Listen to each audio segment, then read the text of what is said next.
We don't talk about aging enough, not honestly, not vulnerably, not with the raw truth it deserves.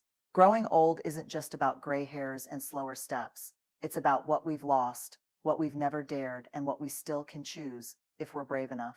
Old age becomes a trap the moment we stop living boldly, but it doesn't have to be that way.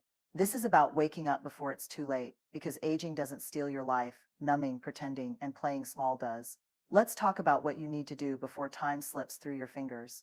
There's a quiet moment, often in our 30s, maybe 40s, when we start choosing comfort over courage without even realizing it. We stop leaping. We stop questioning. We start calculating risk in a way that chokes the very part of us that once dared to believe we were meant for more. You know that voice? The one that used to say, go for it, what if it works? Somewhere along the way, we taught it to whisper, or worse, we stopped listening altogether. It's not your fault. We were raised to believe that a predictable life is a successful one. Stay safe, follow the rules, don't stir the waters, get the job, buy the house, keep your head down. And so we build lives like fortresses, strong on the outside, but echoing with emptiness within. And we call that security. But security without soul, that's a prison, one that looks like comfort on the outside, but feels like quiet desperation on the inside. We cling to what we know because it's familiar, not because it's fulfilling. We say we're being responsible when what we really mean is I'm scared to want more because wanting more risks disappointment. It risks failure. It risks being seen. But here's the brutal truth we don't talk about. Safety is not the same thing as aliveness. You can be the safest person in the room and still be dying inside. The saddest stories aren't the ones of people who tried and failed. They're the ones of people who never tried at all, who stayed quiet, who stayed small, who waited for the right moment until life quietly passed them by. And old age becomes a trap, not because the body slows down, but because the soul never got to move freely, because we spent decades protecting ourselves from pain. And in doing so, we also protected ourselves from passion, from purpose, from presence. You start dying the moment you stop daring. And we think we have time, but time is not something we own. It's something we experience, moment by moment, choice by choice. So ask yourself this: what have you made more important than your own aliveness? Who told you that it was noble to shrink, safe to settle, wise to wait? And more importantly, what if they were wrong? There's a silence that feels like safety, but it's actually just slow self-abandonment. We all do it. We bite our tongues in the name of peace. We nod when we want to scream. We say it's fine when it's anything but. We carry truths like they're shameful secrets, when in reality they're the keys to our freedom. You know the moments I'm talking about, the ones when your heart clenches and your throat tightens and something in you says, this isn't right, but you don't say anything. Because you don't want to upset them, because you don't want to seem too emotional, because you've been taught that your truth is too much or not enough. So you swallow it, again and again and again. But here's what they never told us: every time you silence your truth to protect others, you betray yourself. Every time you choose their comfort over your clarity, you lose a piece of your voice. And it doesn't happen all at once. It's slow, it's subtle, it's quiet, until one day you wake up and realize you don't recognize yourself anymore. You've become a version of you that's palatable to everyone else, but completely foreign to your own soul. You start aging not when your body changes, but when your voice disappears. Because unspoken truths don't just vanish, they fester, they turn into resentment, they turn into regret, they turn into what ifs that haunt you in the stillness of the night. The hard truth: silence isn't strength if it comes at the cost of your self-respect. You want to know how people grow bitter in their older years? It's not because of what others did to them. It's because of what they never allowed themselves to say. All the truths they buried, all the boundaries they ignored, all the moments they had a chance to honor themselves, but chose approval instead. And maybe it served you once. Maybe silence kept you safe when you were younger. But now it's keeping you stuck. It's costing you connection. It's costing you authenticity. It's costing you your own damn life. So here's the invitation.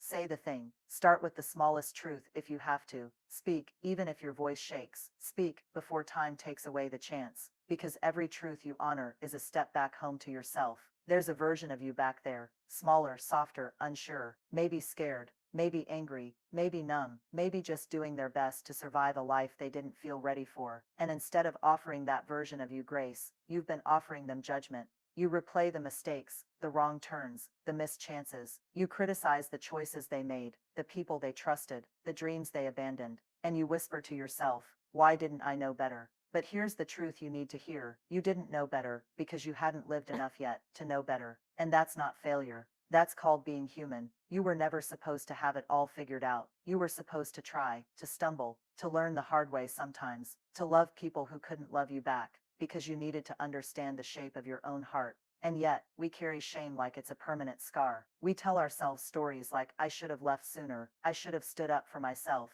I should have seen the red flags, I should have tried harder. But that version of you was already trying as hard as they could, with what they knew at the time, and holding on to resentment toward them. It's like being angry at a child for not knowing calculus. It's cruel, it's unfair, and it keeps you stuck in a loop where healing can't happen. Because the truth is, you can't age into wisdom until you make peace with the seasons of your ignorance. You can't grow into grace until you stop punishing yourself for being green, for being lost, for being beautifully, painfully in process. When you look back and all you feel is shame, you're missing the point. Look again, look softer, see the strength it took just to keep going, see the courage in how they tried to love, even when they didn't know how. See the bravery in every broken version of you that never stopped believing there was something more. Old age becomes a trap when we live inside regret, when we spend decades fighting ghosts of our own past instead of loving the soul who walked through hell just to get here. You don't have to love who you were, but you do need to stop resenting them. They got you here, and they deserve to rest, so let them. We talk about fear like it's something to be avoided, like it's a sign that we should back off.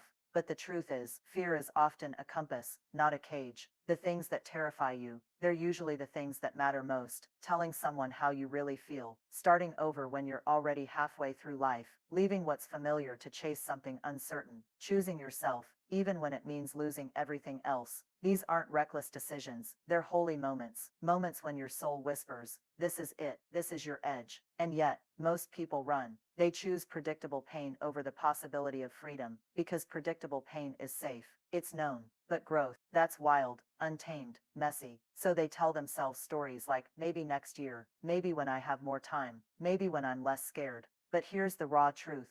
Fear doesn't go away, it waits. It follows. It disguises itself as logic, as caution, as maturity. But what it's really saying is, stay here, stay small, stay stuck. And every time you listen to it, you reinforce the belief that fear gets to drive your life. But what if just once you didn't? What if you looked fear in the face and said, I see you, I feel you, and I'm doing it anyway, because you don't get to old age and suddenly feel fulfilled. That feeling, that fire, it's earned in the moments you said yes when everything in you wanted to run. It's born from the times you stood at the edge and jumped without a parachute because the ground you were standing on was already killing your spirit. People think courage means being fearless. It doesn't. Courage means shaking and sweating and crying and still taking the step. So what is the thing you've been putting off? The conversation, the decision, the leap? What would happen if you did it today? Not perfectly, not boldly, just honestly. You don't need to be fearless. You just need to be tired enough of regret that you finally choose movement over stagnation. Because one day, you'll look back, and it won't be the things you did that haunt you. It'll be all the things you didn't even try, and that's the trap.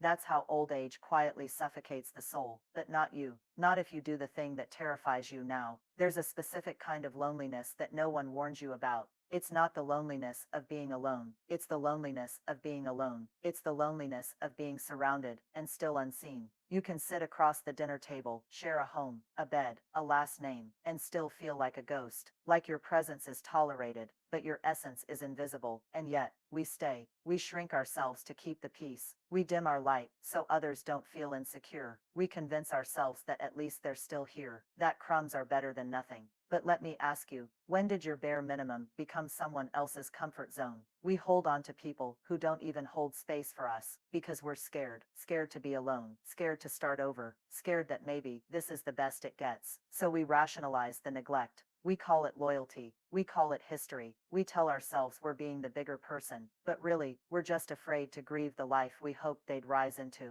And so we age, quietly aching for connection, but surrounded by people who only know the version of us that stayed small to make them comfortable. Here's what no one tells you. Letting go isn't betrayal. It's an act of self-honoring. It's you saying, my spirit deserves to be seen. My voice deserves to echo in a room that hears it. My presence is not something to be endured. It's something to be celebrated. You do not have to hate someone to walk away. You do not have to wait until they hurt you more. Sometimes you just have to admit they were never meant to go where you're going, and that's okay. You're allowed to outgrow people. You're allowed to want deeper conversations, truer love, richer friendships. You're allowed to say, I need more, I deserve more, because the trap isn't getting older. The trap is wasting your sacred years with people who don't see the fire in your eyes or the weight of your silence. You weren't meant to be half loved. You weren't meant to be tolerated. You were meant to be known, deeply, wildly, unapologetically. So if they can't hold that kind of space, let them go. And trust, the emptiness they leave behind isn't a void, it's room for something real. We tell ourselves this story, over and over again, that there will be a perfect moment,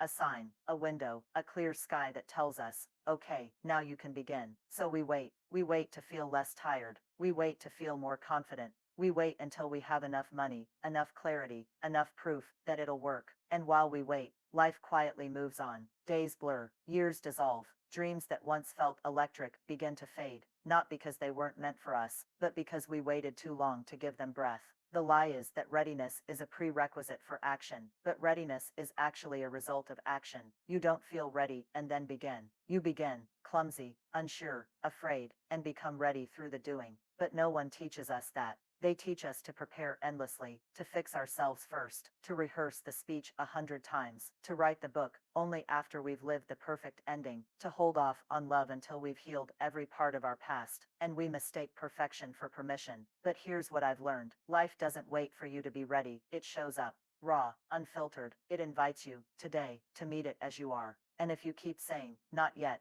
you will run out of yets. You will blink, and time will have taken the thing you were waiting to feel prepared for. Old age becomes a trap when you live a life, rehearsing for a moment that never comes. When your legacy becomes a list of things you planned to do, but never started, because you were waiting for the fear to leave, the timing to align, the stars to give you a green light. But you know what the stars are saying. We've been ready. Where are you? So no, you're not too late. No, you're not too broken. No, you don't need more signs. You just need one bold, imperfect step. One declaration that you're done waiting. One moment where you say, I'm not ready, but I'm going anyway. Because real life, beautiful, brutal, breathtaking life, starts the minute you stop waiting for perfect. Conclusion: old age is not the enemy. Time is not your villain. What steals your life isn't the number of candles on a cake, it's the number of days you live on autopilot. The number of times you say, maybe later. The number of chances you let pass because you were afraid to look foolish, or feel unprepared, or risk your heart. You don't wake up one day and feel old. You wake up one day and realize you've been playing it safe for far too long. You let too many truths stay buried. You carried regret like it was your identity. You allowed fear to speak louder than desire. You stayed too long with people who never saw you. You kept waiting to feel ready, when all life needed from you was to show up now. But here's the thing, it's not too late. Even if you're in your 30s or 70s or somewhere in between, even if you've made 1,000 wrong turns, even if you've burned bridges and built walls, even if you've wasted time, because as long as you're breathing, you are becoming. You are not done. So speak the truth you've been swallowing. Forgive the version of you who didn't know better. Do the terrifying thing. Let go of those who can't see you, and stop waiting for the green light that will never come. Give yourself permission to live out loud, to live messy, to live